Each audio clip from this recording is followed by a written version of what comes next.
Hello friends, कैसे हैं आप सब। आशा करती हूँ कि आप सभी कुशल मंगल होंगे।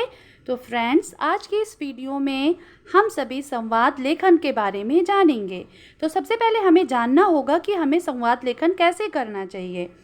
तो फ्रेंड्स, संवाद को हमेशा सरल व सहज भाषा में लिखना होता है। संवाद जो हो ज़रूरत से ज़्यादा लंबे ना हो, ना कि उबाऊ हो। ठीक है। संवाद में विषय के अनुरूप ही भाव होने चाहिए। कुछ उल्टे सीधे बातें नहीं लिखनी होती हैं, बल्कि जो टॉपिक दिया हुआ रहता है उसी के अकॉर्डिंग आपको लिखना है। और पात्र के हाव भाव कोष्टक में लिखने चाहिए, जैसे गुस्से में भरकर, हंसते हुए, चहलकदमी करते हुए।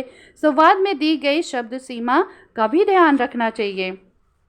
तो संवाद लेखन में होता क्या है, दो या दो से अधिक व्यक्तियों के बीच में हुई बातचीत को लगभग उसी रूप में प्रस्तुत करना संवाद लेखन कहलाता है। ठीक। अक्सर करके एग्जाम में आप सबके पूछा जाता है कि ऑनलाइन कक्षाओं की उपयोगिता विषय पर दो बच्चों की बातचीत को 50 से या 60 शब्दों में लिखिए।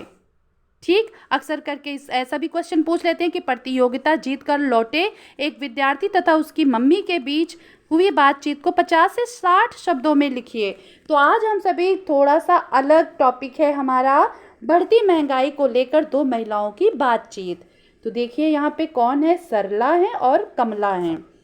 सरला कह रही है, बहन इस बार ये महंगाई क्या कहेगी, इसने तो जीना ही मुहाल कर दिया है।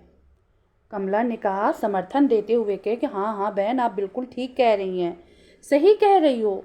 सब्जी और दालों के दामों ने तो आम आदमी की नाक में दम कर दिया है। अब सरला ने क्या कहा, सरला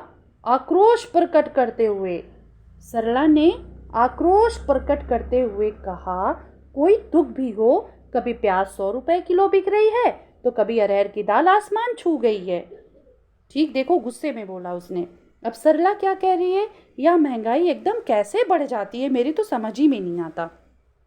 कमला, इसके पीछे जमाखोरों व मुनाफाखोरों का बहुत बड़ा हाथ होता है।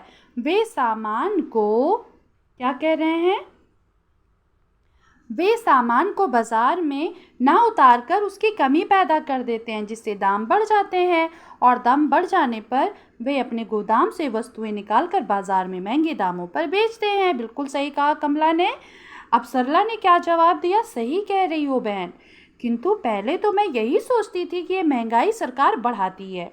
कमला, सरकार का दोष केवल इतना होता है कि वह जमाखोरों के खिलाफ समय से कार्रवाई नहीं करती।